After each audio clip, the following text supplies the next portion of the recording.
Sedans aren't the newest products on the automotive scene. The best-selling midsize four-doors entire redesign and switch to a hybrid drivetrain says a lot about the firm producing it and its potential customers.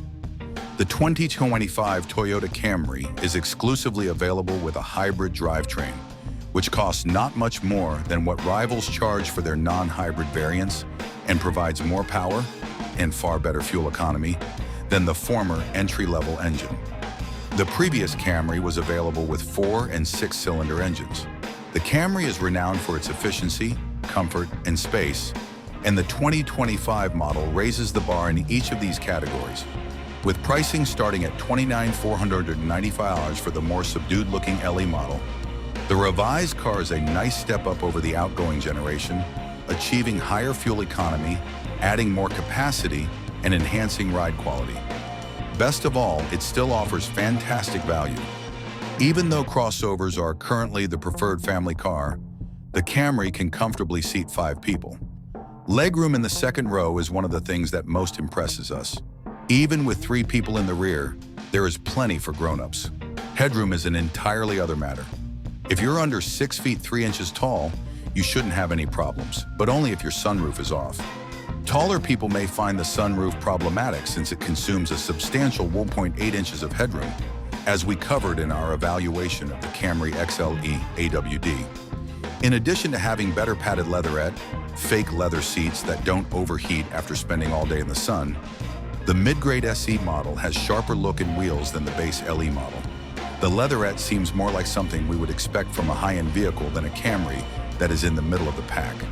But the dash and door panels' fairly flimsy gray fabric inserts detract from the luxury sense. The $735 multimedia upgrade option, which includes a 12.3-inch touchscreen with wireless Apple CarPlay and Android Auto, was installed in our test vehicle. Compared to the conventional 8.0-inch touchscreen, this is a nice upgrade. The driver's instrument cluster is mostly occupied by a 7.0-inch screen, which is a welcome upgrade over the smaller and more antiquated digital readout on the preceding model. The trim surrounding the infotainment screen, which lengthens and widens the dashboard, is another feature we like. The Camry excels in terms of comfort and convenience overall, although we wish the cup holders were broader. The ones in the center console are too small to accommodate a 32-ounce water bottle, and the door panels also lack room for one. Operating the Camry, all Camrys, regardless of trim level, have the same hybrid drivetrain. With greater power than before, only individuals who currently own a previous generation V6 Camry in their garage will want more power from the new generation.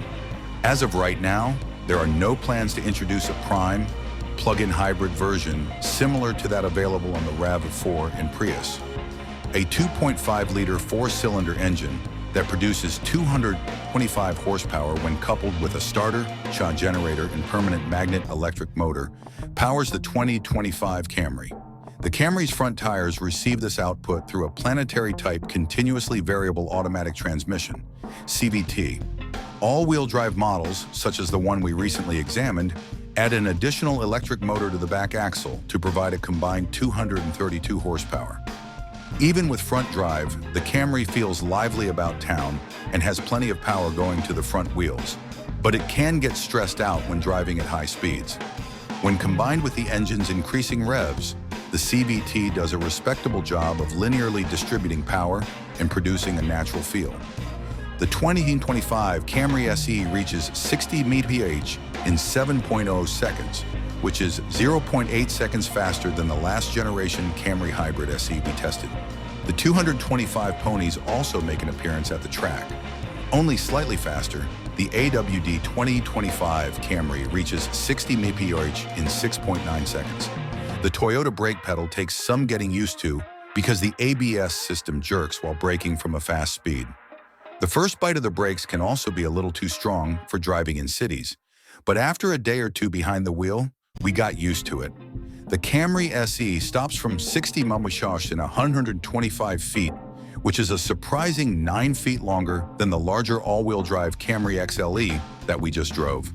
Stopping distances are also very acceptable.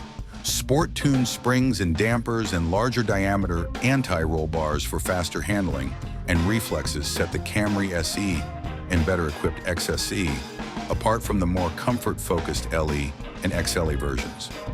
Road test editor Chris Walton describes the Camry as sporty and impressive on the skid pad, but he notes that it is not faster than the previous model in the Figure 8 lap test, finishing in 27.0 seconds at an average of 0.62 G, which is just slower than the 2023 Camry SE's 26.7 seconds at 0.